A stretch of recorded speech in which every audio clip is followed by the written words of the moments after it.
আপনারা দেখছেন বার্তা এক নজর।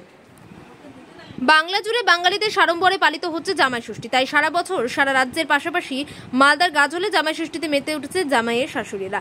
এদিন সকালে 11টা নাগাদ ষষ্ঠী পুজো অনুষ্ঠিত হয়। পুজো উপলক্ষে নিয়মনিষ্ঠা ভক্তি শ্রদ্ধাভাবে পুজো সরঞ্জাম নিয়ে গাজল শ্যামসুখী বালিকা বিদ্যালয়ের সংলগ্ন বটপাকুর গাছের তলায় সবাই ভিড় জমান। এমন সময় পুজো মেতে ওঠেন সকল ভক্তরা। এক জামাইয়ের শাশুড়ি বলেন যে আমরা ষষ্ঠী পুজো করি ছেলে মেয়ে ও জামাইয়ের সুখ সমৃদ্ধির দীর্ঘ আয়ুর কামনার জন্য এবং পরিবারের মঙ্গলের জন্য জামা ষষ্ঠী পূজার আয়োজন করা হয়। এবছর নয়, প্রতি বছরই এমনটা হয়। এর পাশাপাশি রয়েছে জামাই ও মেয়েদের জন্য ভুড়ি ভোজ। হচ্ছে ভালোই বিক্রি। কোন মিষ্টিটা সবচেয়ে চাহিদা বেশি এবার? রসগোল্লা, লালমোহন, দই, সবচেয়ে কালাকান। আর আপনার দোকান আজকে স্পেশাল কি জামাই ষষ্ঠী বলে? জামাই ষষ্ঠী বলে আমার রসগোল্লা, কালাকান এইসবই আমার সব একই চলছে।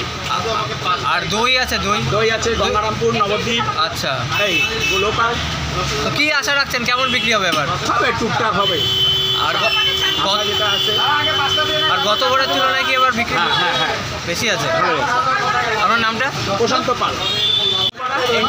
আচ্ছা, জামাই ষষ্ঠীর উপলক্ষে কি বলতে চান আজকে এত বড় একটা উৎসবের দিন? বলতে হবে চলছি আর কি। হ্যাঁ, 300 টাকা